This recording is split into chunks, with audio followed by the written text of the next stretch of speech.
கன்னியாகுமரி மாவட்டத்தில் ஆறுகாணி, பேச்சிப்பாறை, கோதையாறு உள்ளிட்ட மலையோர பகுதிகளில் கனமழை தொடர்கிறது. கனமழையால் கடந்த 10 நாட்களுக்கு மேலாக ரப்பர் மரங்களில் பால் வடிக்கும் பணிகள் பாதிக்கப்பட்டுள்ளன. தொழிலாளர்களும் கடும் வருவாய் இழப்பை சந்தித்து வருகிறார்கள். இதற்கிடையே மழை காரணமாக பேச்சிப்பாறை, பெருஞ்சாணி உள்ளிட்ட மாவட்டத்தின் முக்கிய அணைகளுக்கு நீர்வரத்து அதிகரிக்க வாய்ப்புள்ளதாக கூறப்படுகிறது.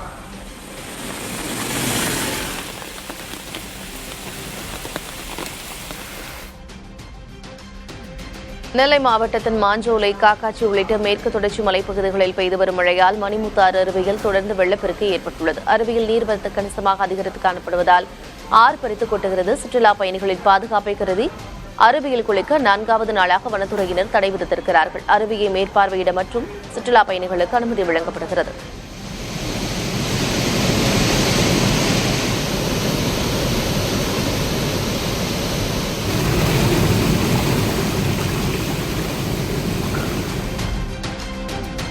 வைகை அணைக்கு நீர்வரத்து வினாடிக்கு 24 கனஅடியிலிருந்து 255 கனஅடியாக அதிகரித்துள்ளது. இதன் காரணமாக அணையின் நீர்மட்டம் ஒரே நாளில் 1 அடி உயர்ந்து 22.54 அடியை எட்டியுள்ளது. அணையிலிருந்து குடிநீருக்காக 55 கனஅடி நீர் வெளியேற்றப்பட்டு வரும் நிலையில் பருவமழையால் நீர்மட்டம் உயரத் தொடங்கியுள்ளதால் 5 மாவட்ட பாசன விவசாயிகள் மகிழ்ச்சி அடைந்துள்ளனர். தென்காசி மாவட்டம் குற்றாலத்தில் பிரதான அருவியில் நடைபெறும் புனரமைப்பு பணிகள் இதுவரை முடியாததால் சுற்றுலா பயணிகள் ஏமாற்றம் அடைந்துள்ளனர். தற்போது பருவமழை காரணமாக அருவியில் தண்ணீர் ஆர்ப்பரித்து கொட்டும் நிலையில் அதன் அழகை மட்டுமே ரசித்து செல்லும் நிலை ஏற்பட்டிருக்கிறது. சுற்றுலா பயணிகள் குளிக்க அனுமதி அளிக்கப்படாததால் உள்ளூர் வியாபாரிகளின் வாழ்வாதாரம் பாதிக்கப்பட்டிருப்பதாக தெரிவிக்கிறார்கள். இதனால் புனரமைப்பு பணிகளை விரைந்து முடித்து குளிக்க அனுமதி வழங்க வேண்டும் என்று மக்கள் கோரிக்கை விடுத்துள்ளனர்.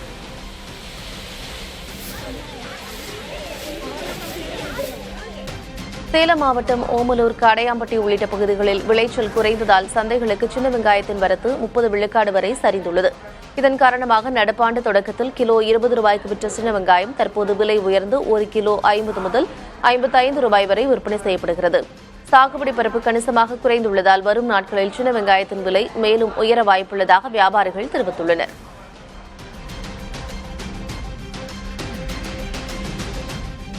தேனி மாவட்டம் ஆண்டிப்பட்டி யானை மார்க்கெட்டில் முருங்கைக்காய் விலை கிலோவுக்கு 30 ரூபாய் உயர்ந்து 70 ரூபாய் வரை ஏலம் போனது. சித்தார்பட்டி, கணேசபுரம், ராஜதானி உள்ளிட்ட சுற்றுவட்டார பகுதிகளில் வீசிய பலத்த காற்றினால் முருங்கை மரங்கள் முறிந்து சந்தைக்கு வரத்து குறைந்ததாலும் முகூர்த்த நாட்களால் தேவை அதிகரித்ததாலும் இந்த விலை உயர்வு ஏற்பட்டுள்ளது.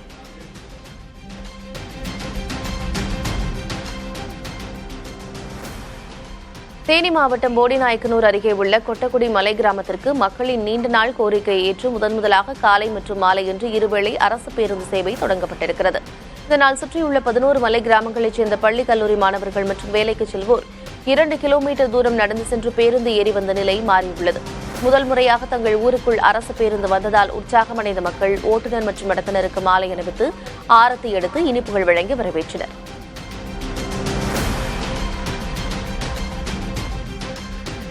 ஸ்ரீபெரும்புதூர் சுற்றுவட்டார பகுதிகளில் 60க்கும் மேற்பட்ட இருசக்கர வாகனங்களை திருடிய காவலர் உள்ளிட்ட 3 பேர் கைது செய்யப்பட்டுள்ளனர். புதிய வாகனங்கள் அடுத்தடுத்து திருடப்பட்ட புகாரின் பேரில் சிசிடிவி காட்சிகளை ஆய்வு செய்ததில் ஸ்ரீபெரும்புதூர் பகுதியில் பணிபுரியும் பட்டாலியன் காவலர் மணிகண்டன் என்பவருக்கு இந்த திருட்டில் தொடர்பிருப்பது அம்பலமானது.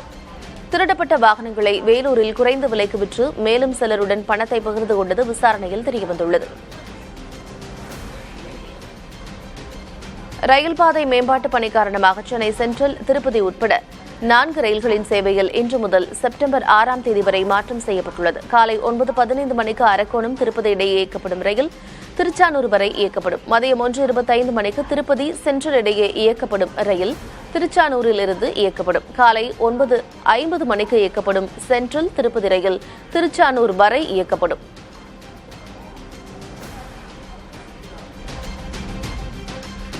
சர்வதேச அளவிலான சவால்களை சமாளித்து கடந்த நிதியாண்டில் திருப்பூரிலிருந்து 42,544 கோடி ரூபாய்க்கு பின்னலாடை ஏற்றுமதி நடந்திருக்கிறது. கடந்த 6 மாதங்களாக பாதிக்கப்பட்டிருந்த அமெரிக்காவுக்கான திருப்பூரின் நேரடி ஆடை ஏற்றுமதி வர்த்தகம் தற்போது இயல்பு நிலைக்கு திரும்பியுள்ளது. இதனால் இந்தியாவின் பின்னலாடை ஏற்றுமதி 67,394 கோடி ரூபாயாக உயர்ந்துள்ளது. இதில் திருப்பூரின் பங்களிப்பு 42,544 கோடி ரூபாய் என்று மத்திய வர்த்தக அமைச்சகம் தெரிவித்துள்ளது. பின்னலாடை ஏற்றுமதியில் திருப்பூரின் பங்களிப்பு 67% உயர்ந்துள்ளது. 2030 1 லட்சம் கோடி ரூபாய் ஏற்றுமதி என்ற இலக்கை திருப்பூர் நிச்சயம் அடையும் என்று ஏற்றுமதியாளர்கள் தெரிவித்துள்ளனர்.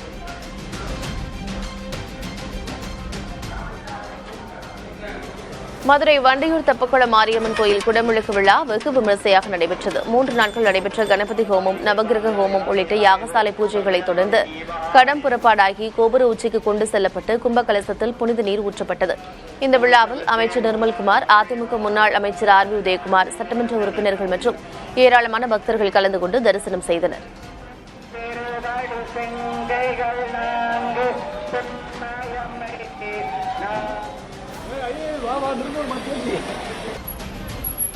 திருவள்ளூர் மாவட்டம் பெரியபாளையம் அடுத்த ஆரணையில் இரவு நேரத்தில் 1 மணி நேரத்திற்கு மேல் நீடித்த மின்வெட்டை கண்டித்து பொதுமக்கள் சாலை மறியலில் ஈடுபட்டனர்.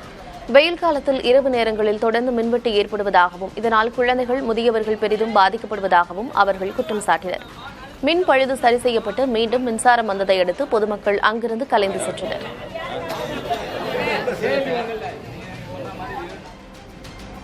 தாம்பரம் மாநகராட்சிக்குட்பட்ட அரசு ஆரம்ப சுகாதார நிலைய டயாலிசிஸ் மையத்தில் நோயாளிகளுக்கு சிகிச்சை அளித்துக் கொண்டிருந்த போது திடீரென மின்தடை ஏற்பட்டதால் பரபரப்பு நிலவியது. உடலிலிருந்து வெளியேறிய ரத்தம் குழாயிலேயே உறைந்து மாரடைப்பு ஏற்படும் அபாயம் ஏற்பட்ட நிலையில் அங்கிருந்த மாற்று ஜெனரேட்டரும் வேலை செய்யவில்லை. இதனால் நோயாளிகளின் உறவினர்கள் அச்சமடைந்தனர். எனினும் அரை மணி நேரத்திற்கு பின் மின்சாரம் வந்த பின் டயாலிசிஸ் சிகிச்சை தொடர்ந்து நடைபெற்றது.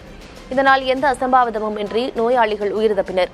முறையான மாற்று மின் வசதிகளை உறுதி செய்யாத அதிகாரிகள் மீது நடவடிக்கை எடுக்க வேண்டும் என்று நோயாளிகளின் உறவினர்கள் வலியுறுத்தியுள்ளனர். கோவை தொண்டாமுத்தூர் அருகே உள்ள அண்ணாநகர் ஆதிதிராவிடர் குடியிருப்புக்கு சாதி பாகுபாடு காரணமாக பேருந்து சேவை மறுக்கப்பட்டதாக கூறப்பட்ட நிலையில் தற்போது அங்கு அரசு பேருந்து இயக்கப்பட்டதால் மக்கள் மகிழ்ச்சி அடைந்துள்ளனர்.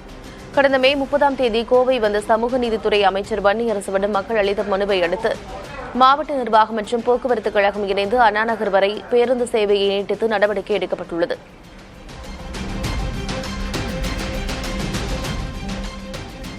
விழுப்புரம் மாவட்டம் கோட்டக்குப்பத்தில் பட்டியலினத்தவரின் சடலத்தை கடற்கரை மயானத்தில் புதைக்க மீனவர்கள் எதிர்ப்பு தெரிவித்ததால் பட்டியலின மக்கள் 3 மணி நேரம் தர்ணாவில் ஈடுபட்டனர். இதனால் ECR சாலையில் 2 கிலோமீட்டர் தூரத்திற்கு போக்குவரத்து பாதிக்கப்பட்டதோடு கல்வீச்சில் 2 காவலர்கள் காயமடைந்தனர். காலங்காலமாக இந்த மயானத்தை பயன்படுத்துவதாக ஆதி திராவிட மக்களும் படகு நிறுத்த இடமில்லாததால் மாற்று மயானத்தை பயன்படுத்துமாறு மீனவர்களும் மாறி மாறி தெரிவித்தனர். இதனையடுத்து விழுப்புரம் DIG அருளரசன் தலைமையில் 200க்கும் மேற்பட்ட போலீசார் பாதுகாப்புடன் பேச்சுவார்த்தை நடத்தி கடற்கரை மயானத்தில் உடல் புதைக்கப்பட்டது.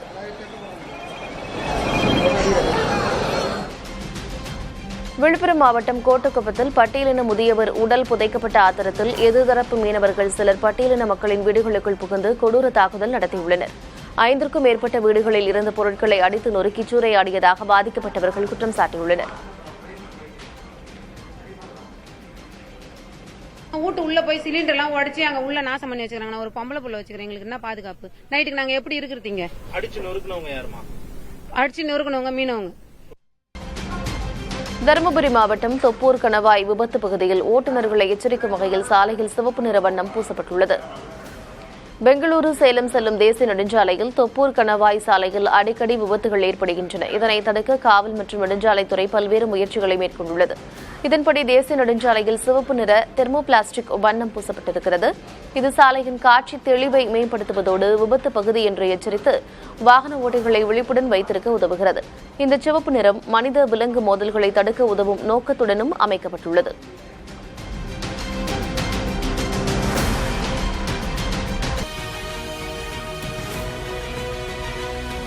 அதிமுகவின் மிக முக்கிய பிராந்திய தளபதிகள் அடுத்தடுத்து தாவேகாவில் இணைந்து வருகின்றனர்.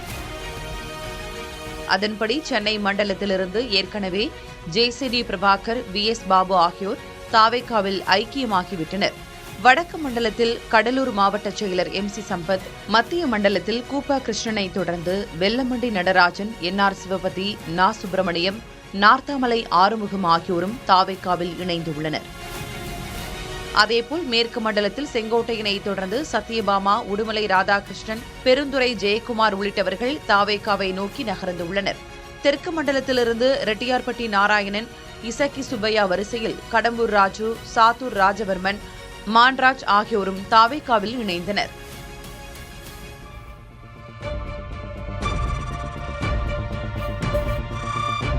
தாவேக ஆட்சி எப்போது வேண்டுமானாலும் கவிழும் என அதிமுக பொதுச் செயலர் எடப்பாடி K பழனிசாமி விமர்சித்துள்ளார்.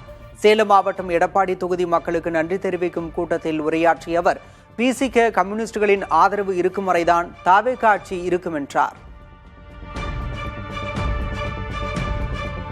பல கட்சிகள் ஆதரவு கொடுத்து தான் இன்றைக்கு ஆட்சியில் அமர்ந்திருக்கிறார். டிவிக்கு ஆட்சியில் அமர்ந்திருக்குது. இந்த ஒரு நாற்காலிக்கு 4 கால் இருக்கும். அதுல 2 கால் தான் இன்றைய ஆட்சியாருடைய கால், 2 கால் இரவல் கால். திராவிட முன்னேற்ற கழகத்தின் மூலமாக வெற்றி பெற்று அந்த கூட்டணி கட்சிகள் இன்றைய டிவிக்கு ஆதரவு கொடுத்து அதனால ஆட்சி அமைச்சிருக்கிறீங்க. அந்த 2 கால் எப்பொழுதானாலும் நகர்கின்ற பொழுது நாற்காலி தானாக சாயும். அப்படிப்பட்ட நிலைமைதான் டிவிக்கு இருக்குது என்பதை எண்ணி பார்க்க வேண்டும். முதல்வர் விஜய்க்கு ஏதாவது நேர்ந்தால் அதிமுக அதற்கு பொறுப்பல்ல என அக்கட்சியின் முன்னாள் அமைச்சர் RB உதயகுமார் எச்சரித்துள்ளார். மதுரையில் செய்தியாளர்களிடம் பேசிய அவர் தேர்தலில் தோற்றமே தவிர மரணிக்கவில்லை எனவும் தெரிவித்துள்ளார். நாங்க தேர்தல் களத்துல தோத்துத்தான் போயிட்டோமே தவிர செத்து போகல. தம்பிகளா புரிஞ்சுக்கங்க, வாழ்க்கையில நாங்க எத்தனையோ இழந்திருக்கிறோம். உங்களையும் பார்ப்போம், எத்தனை விஜய் வந்தாலும் நாங்க பார்ப்போம். மாயாஜாலத்திலே மந்திரத்திலே மாங்காய் பறிப்பதை போல உங்களுக்கு ஆட்சி அதிகாரம் கிடைத்திருக்கிற காரணத்தினாலே இன்றைக்கு உங்களை தேடி ஓடி வருகிறவர்களை வைத்துக் கொண்டு உங்களுக்கு என்ன நடக்குமோ எங்களுக்கு தெரியாது. உங்களுக்கு ஏதாவது ஒன்று ஆச்சுன்னா அதுக்கு அதிமுகவும் நாங்களும் பொறுப்பல்ல. திமுக கூட்டணியில் நின்று வெற்றி பெற்ற காங்கிரஸ் எம்பிக்கள் ராஜினாமா செய்ய தயாரா என நாம் தமிழர் கட்சியின் தலைமை ஒருங்கிணைப்பாளர் சீமான் கேள்வி எழுப்பியுள்ளார். இடைத்தேர்தலில் தாவேக்குவுடன் கூட்டணி வைத்து வென்று காட்டுமாறும் காங்கிரசுக்கு சவால் விடுத்துள்ளார். 10 MP வச்சிருக்கான், 10 நாடாளுமன்ற திமுக ஓட்ட பிச்சையில வச்சிருக்கான். இப்ப உண்மையில ரிசைன் பண்ற ரிசைன் விலகிடா, விலகி இடைத்தேர்தலை சந்திச்சு டிவிக்கோட போய் இந்த டிவிக்கு போட போய் நின்று வாடா வாடா வா வென்று வாடா போடா. கூட்டணி பெரிய கூட்டணி இல்ல, ஆட்சி அதிகாரத்தில் இருக்க நீ அவனோட கூட்டணி வச்சு இடைத்தேர்தல் செஞ்சு 3 ஆண்டு இருக்கு. ரிசைன் பண்ண உடனே இந்த இடைத்தேர்தல் வச்சு நின்று வா வென்று வா. சென்னை அடுத்த முட்டுக்காடு பகுதியில் தொடர் மின்வெட்டை கண்டித்து பொதுமக்கள் ECR சாலையில் மறியலில் ஈடுபட்டனர். 3 மணி நேரத்திற்கு மேலாக மின்சாரம் வராததால் ஆத்திரமடைந்த 200க்கும் மேற்பட்டோர் இப்போராட்டத்தில் ஈடுபட்டனர். இதனால் சென்னை புதுச்சேரி 2 வழித்தடங்களிலும் 2 மணி நேரத்திற்கு மேலாக போக்குவரத்து பாதிக்கப்பட்டது.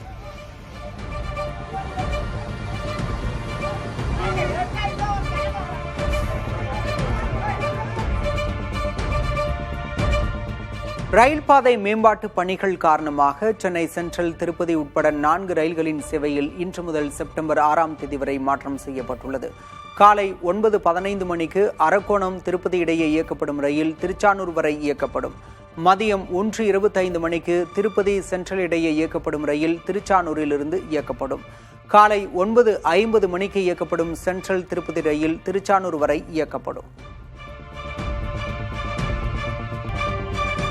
அமெரிக்காவில் ட்ரம்ப் நிர்வாகம் மேற்கொண்டு வரும் நடவடிக்கைகளால் இந்த ஆண்டில் இதுவரை 1076 இந்தியர்கள் அந்நாட்டிலிருந்து நாடு கடத்தப்பட்டுள்ளனர். இதை மத்திய வெளியுறவுத்துறை அமைச்சகம் உறுதிப்படுத்தியுள்ளது. கடந்த 2025ஆம் ஆண்டில் 3567 இந்தியர்கள் திருப்பி அனுப்பப்பட்ட நிலையில் கடந்த 5 மாதங்களிலேயே 1000க்கும் மேற்பட்டோர் நாடு கடத்தப்பட்டுள்ளனர். சட்டவிரோத குடியேற்றங்களை தடுப்பது குறித்தும் சட்டப்பூர்வமாக செல்பவர்களின் நலன்களை பாதுகாப்பது குறித்தும் இரு நாடுகளும் ஆலோசித்து வருவதாக மத்திய அரசு தெரிவித்துள்ளது. லண்டன் பல்கலைக்கழகத்தில் இந்திய உச்சநீதிமன்ற தலைமை நீதிபதி சூரியகாந்த் உரையாற்றிய போது இந்தியாவில் மாற்று கருத்துடையோர் ஒடுக்கப்படுவதாக கூறி சிலர் கேள்வி எழுப்பியதால் சலசலப்பு ஏற்பட்டது. அண்மையில் அவர் நீதிமன்றத்தில் கரப்பான் பூச்சிகள் என குறிப்பிட்ட சர்ச்சை கருத்து குறித்தும் கேள்வி எழுப்பப்பட்ட நிலையில் நிகழ்ச்சி ஒருங்கிணைப்பாளர்கள் அதை தடுத்து நிறுத்தினர். இந்த சம்பவத்திற்கு லண்டனில் உள்ள இந்திய தூதரகம் கடும் கண்டனம் தெரிவித்துள்ளது. மாற்று கருத்துக்களை நாகரிகமான முறையில் வெளிப்படுத்த வேண்டும் என்றும் சர்வதேச அரங்கில் பார்வையாளர்களின் இத்தகைய அநாகரிகமான நடத்தையை ஏற்றுக்கொள்ள முடியாது என்றும் தெரிவித்துள்ளது. காங்கோ மற்றும் உகாண்டாவில் எபோலா வைரஸால் பாதிக்கப்பட்டோரின் எண்ணிக்கை 471ஆக உயர்ந்துள்ளதாக உலக சுகாதார அமைப்பு தெரிவித்துள்ளது. காங்கோவில் 452 பேருக்கும் உகாண்டாவில் 19 பேருக்கும் தொற்று உறுதியாகி இருக்கும் நிலையில் பலி எண்ணிக்கை 82ஆக உயர்ந்துள்ளது.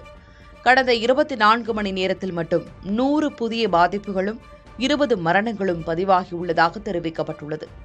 சமூக பரவலை கட்டுப்படுத்தவும் ஆப்பிரிக்காவின் சுகாதார பாதுகாப்பை உறுதி செய்யவும் உலக சுகாதார அமைப்பும் ஆப்பிரிக்க நாடுகளின் கூட்டமைப்பும் இணைந்து அவசர கால நிதியாக $51.8 கோடி திரட்டியுள்ளன.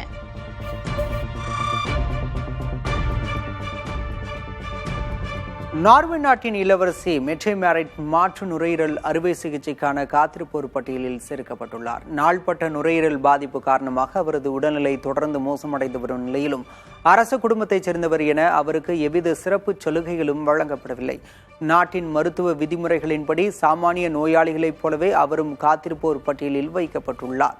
சட்டத்தின் முன்பு அனைவரும் சமம் என்பதை உணர்த்தும் நார்வே அரசின் இந்த மருத்துவ நடைமுறை உலக அளவில் பெரும் பாராட்டை பெற்றுள்ளது.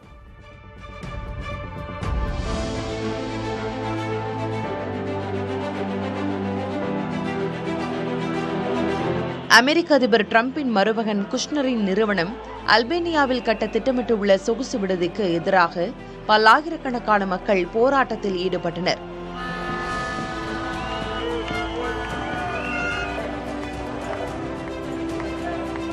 தலைநகர் டிரானாவில் நடந்த போராட்டத்தின் போது அந்நிறுவனத்துக்கு எதிராக கண்டன முழக்கங்களை எழுப்பினர்.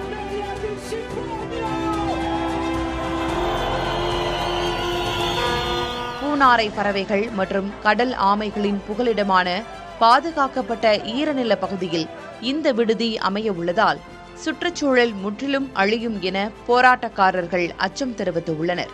மக்கள் எதிர்ப்பால் ஏற்கனவே செர்பியாவில் இத்தகைய திட்டத்தை குஷ்னர் கைவிட்டது குறிப்பிடத்தக்கது. தாம்பரம் மாநகராட்சிக்கு உட்பட்ட அரசு ஆரம்ப சுகாதார நிலைய டயாலிசிஸ் மையத்தில் நோயாளிகளுக்கு சிகிச்சை அளித்துக் கொண்டிருந்த போது திடீரென மின்தடை ஏற்பட்டதால் பரபரப்பு நிலவியது.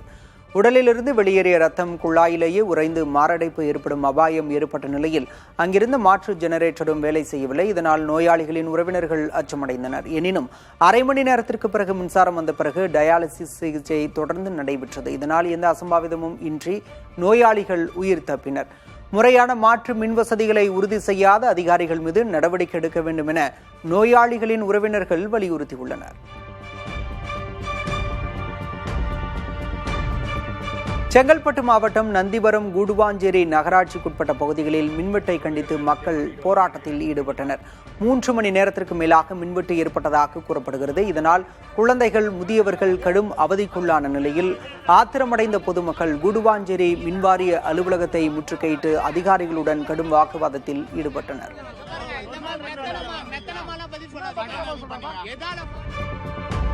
சென்னை பெரம்பூர் தொகுதிக்குட்பட்ட சத்தியமூர்த்தி நகர் பகுதியில் மின்வெட்டை கண்டித்து மக்கள் சாலை மறியலில் ஈடுபட்டனர். வியாசர்பாடி, கொடுங்கையூர் உள்ளிட்ட பகுதிகளில் மின்சாரம் அடிக்கடி துண்டிக்கப்படுவதாக மக்கள் குற்றம் சாட்டியுள்ளனர்.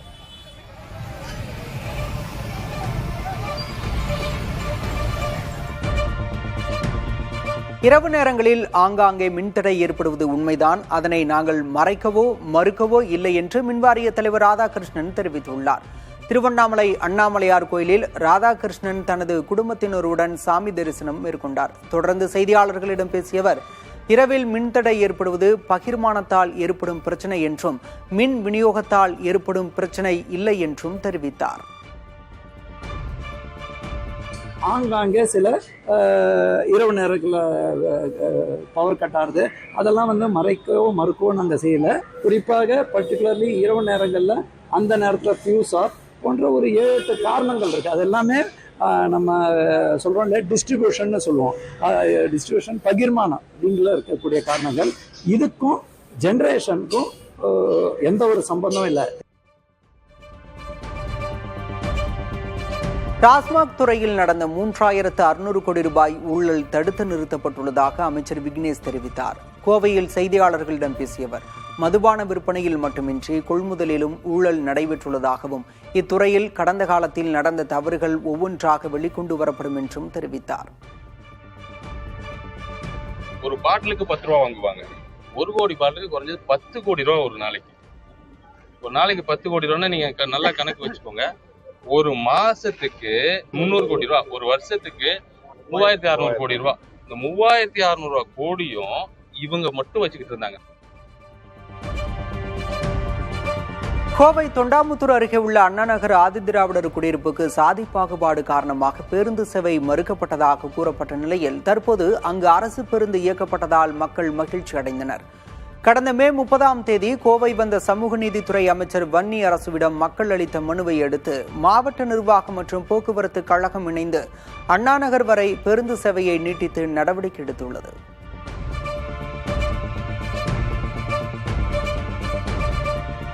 தேனி மாவட்டம் போடிநாயக்கனூர் அருகே உள்ள கொட்டக்குடி மலை கிராமத்திற்கு மக்களின் நீண்ட நாள் கோரிக்கையை ஏற்று முதலாக காலை மற்றும் மாலை என இருவேளை அரசு பேருந்து சேவை தொடங்கப்பட்டுள்ளது. இதனால் சுற்றியுள்ள 11 மலை கிராமங்களைச் சேர்ந்த பள்ளி கல்லூரி மாணவர்கள் மற்றும் வேலைக்கு செல்வோர் 2 கிலோமீட்டர் தூரம் நடந்து சென்று பேருந்து ஏறி வந்த நிலை மாறியுள்ளது. முதன்முறையாக தங்கள் ஊருக்குள் அரசு பேருந்து வந்ததால் உற்சாகமடைந்த மக்கள் ஓட்டுநர் மற்றும் நடத்துனருக்கு மாலை அணிவித்து ஆரத்தி எடுத்து இனிப்புகள் வழங்கி வரவேற்றனர்.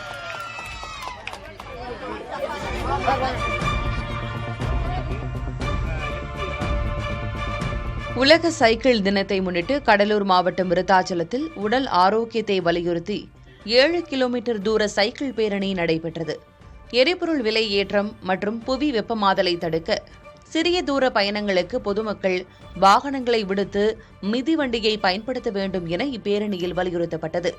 விருத்தாச்சலம் அரசு ஆண்கள் மேல்நிலைப் பள்ளியில் தொடங்கிய இந்த பேரணியை கோட்டாட்சியர் விஷ்ணுபிரியா தொடங்கி வைத்தார். முக்கிய வீதிகள் வழியாக சென்ற இப்பேரணியில் ஏராளமானோர் கலந்து கொண்டு விழிப்புணர்வு ஏற்படுத்தினர்.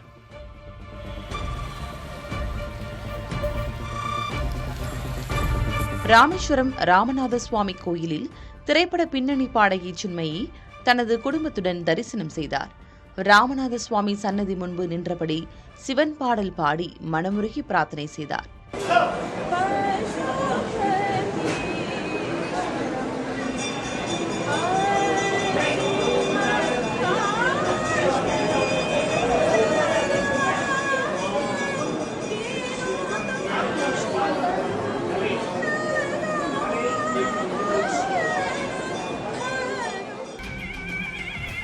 தஞ்சாவூரில் புகழ்பெற்ற வைகாசி நவநீத சேவை விழா விமரிசையாக நடைபெற்றது.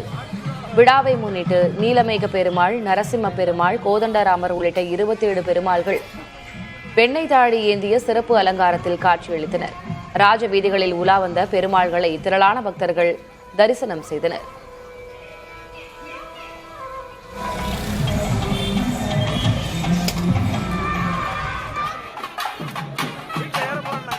நாகை அருகே உள்ள அக்கரைப்பேட்டையில் மீனவர்களின் காவல் தெய்வமான சப்தகன்னியம்மன் கோவில் கும்பாபிஷேகம் விமரிசையாக நடைபெற்றது.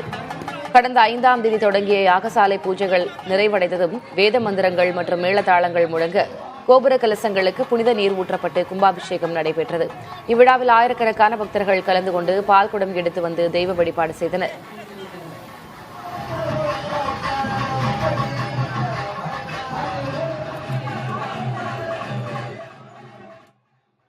நீலகிரி மாவட்டம் குன்னூர் அருகே அம்மன் கோயிலில் நள்ளிரவில் புகுந்த கரடி ஒன்று கதவை லாவகமாக திறந்து உள்ளே சென்றுள்ளது. அங்கு பூஜைக்காக வைத்திருந்த பொருட்களை சாப்பிட்டதோடு தண்ணீர் குழாய்களையும் சேதப்படுத்தியுள்ளது. அசம்பாவிதங்கள் ஏதேனும் நடக்கும் முன்பாக இந்த கரடியை கூண்டு வைத்து பிடிக்க வேண்டும் என வனத்துறைக்கு மக்கள் கோரிக்கை விடுத்துள்ளனர்.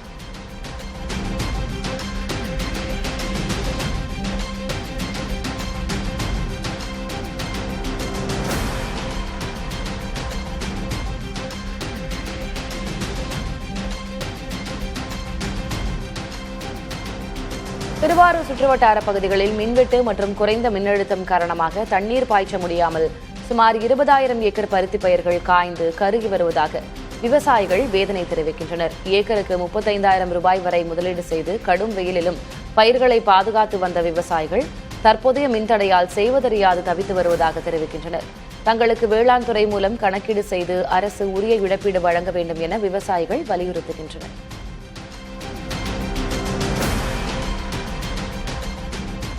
மேட்டூர் அணையின் நீர்மட்டம் 13 நாட்களுக்கு பிறகு மீண்டும் சரிவை கண்டுள்ளது. மேட்டூர் அணைக்கான நீர்வரத்து வினாடிக்கு 1223 கன அடியிலிருந்து 760 கன அடியாக குறைந்துள்ளது. அதே நேரம் குடிநீர் தேவைக்காக அணையிலிருந்து வினாடிக்கு 1000 கன அடி நீர் வெளியேற்றப்படுகிறது. இதனால் மேட்டூர் அணையின் நீர்மட்டம் 79.86 அடியிலிருந்து 79.82 அடியாக குறைந்துள்ளது. நீண்ட நாட்களாக தண்ணீரில் மூழ்கியிருந்த மதகுகளை பாதுகாக்கும் விதமாக வர்ணம் பூசும் பணி தொடங்கியுள்ளது.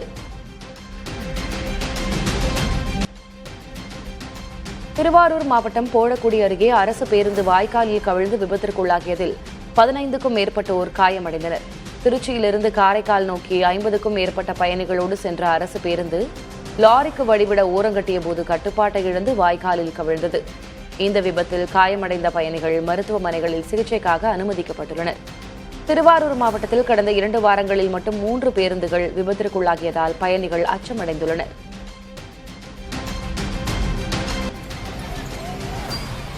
சென்னை பெரம்பூர் தொகுதிக்குட்பட்ட சத்தியமூர்த்தி நகர் பகுதியில் மின்வெட்டை கண்டித்து மக்கள் சாலை மறியலில் ஈடுபட்டனர். வியாசர்பாடி, கொடுங்கையூர் உள்ளிட்ட பகுதிகளில் மின்சாரம் அடிக்கடி துண்டிக்கப்பட்டதாக மக்கள் குற்றம் சாட்டினர்.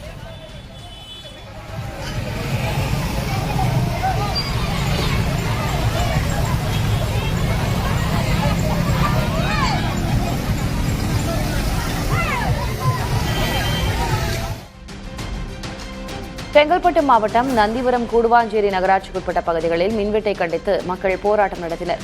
3 மணி நேரத்திற்கு மேலாக மின்வெட்டு ஏற்பட்டதாக கூறப்படுகிறது. இதனால் குழந்தைகள், முதியவர்கள் கடும் அவதிக்குள்ளான நிலையில் ஆத்திரமடைந்த பொதுமக்கள் கூடுவாஞ்சேரி மின்வாரிய அலுவலகத்தை முற்றுகையிட்டு அதிகாரிகளோடு கடும் வாக்குவாதத்தில் ஈடுபட்டனர்.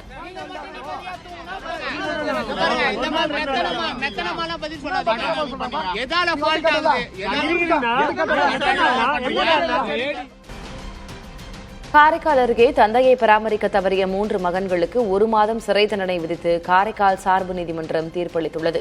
வரும் 9ஆம் தேதிக்குள் அவரது தந்தைக்கான நிலுவைத் தொகையை தரவில்லை என்றால் தொகையை தரும் வரை சிறையில் இருக்க நேரிடும் என 3 மகன்களுக்கும் நீதிபதி எச்சரிக்கை விடுத்துள்ளார்.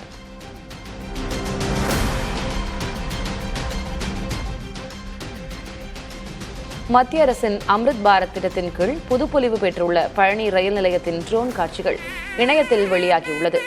பயணிகளின் வசதிக்காக நவீன பயணிகள் மேடைகள், நடைபாதைகள் மற்றும் உள்கட்டமைப்பு வசதிகள் மேம்படுத்தப்பட்டுள்ளன.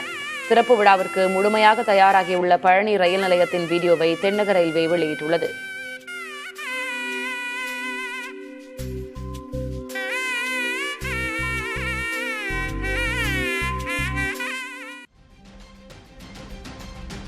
சென்னை திருவொற்றியூரில் மாற்றுக் கட்சியினர் தாவேக்காவில் இணையும் விழா நடைபெற்றது. அதிமுக நிர்வாகி PTC ராஜேந்திரன் தலைமையில் 500க்கும் மேற்பட்டோர் தாவேக்காவில் இணைந்தனர்.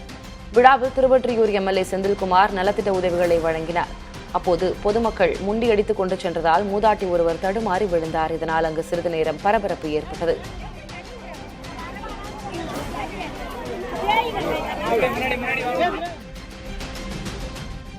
பழனி முருகன் கோயிலில் ஆயிரக்கணக்கான பக்தர்கள் குவிந்தனர். கூட்ட நெரிசலை தவிர்க்க குடமுழுக்கு, நினைவரங்கம் மற்றும் படிப்பாதைகளில் ஒருவழிப்பாதை மாற்றம் செய்யப்பட்டுள்ளது. மின் இடுவை ரயில் மற்றும் ரோப் கார் நிலையங்களில் கூட்டம் அலைமோதிய நிலையில் பொது தரிசன வரிசையில் பக்தர்கள் சுமார் 2 மணி நேரத்திற்கு மேலாக காத்திருந்து முருகப்பெருமானை வழிபாடு செய்தனர்.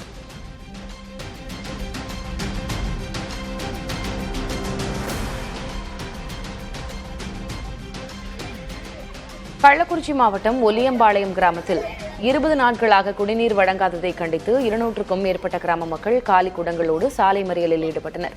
பள்ளிகள் திறக்கப்பட்டிருக்கும் நிலையில் குடிநீர் தட்டுப்பாட்டால் மாணவர்கள் சிரமப்படுவதாக கூறி இந்த போராட்டம் நடைபெற்றது. இதேபோல திருப்பத்தூர் மாவட்டம் ஆம்பூர் நகராட்சியின் 21வது வார்டில் 10 நாட்களாக குடிநீர் வராததால் நகரமன்ற உறுப்பினரோடு சேர்ந்து பொதுமக்கள் போராட்டத்தில் ஈடுபட்டனர்.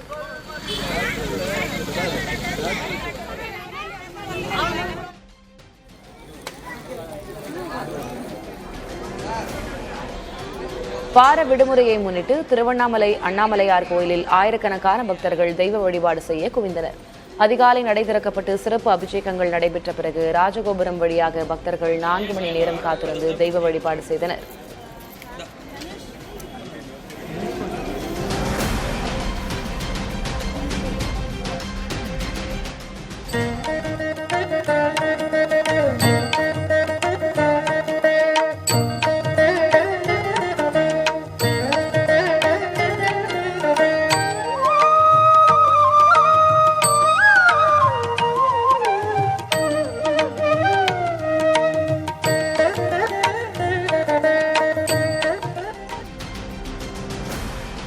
தமிழகத்தின் நேந்திரன் வாழை வரத்து அதிகரிப்பால் அதன் கொள்முதல் விலை வீழ்ச்சியடைந்துள்ளது. முன்பு கிலோ 60 ரூபாய்க்கு விற்ற நேந்திரன் வாழை தற்போது கிலோவுக்கு 15 ரூபாய் வரை குறைந்து 45 ரூபாய்க்கு விற்பனையாகிறது. இந்த விலை வீழ்ச்சியால் நேந்திரன் சிப்ஸ் தயாரிப்பு பன்மடங்கு அதிகரித்துள்ளது.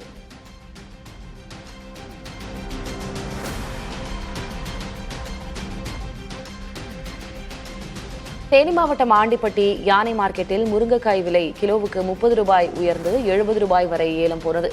சித்தார்பட்டி, கணேசபுரம், ராஜ்தானி உள்ளிட்ட சுற்றுவட்டார பகுதிகளில் வீசிய பலத்த காற்றினால் முருங்கை மரங்கள் முறிந்து சந்தைக்கு வரத்து குறைந்ததாலும் முகூர்த்த நாட்களால் தேவை அதிகரித்ததாலும் இந்த விலை உயர்வு ஏற்பட்டுள்ளது.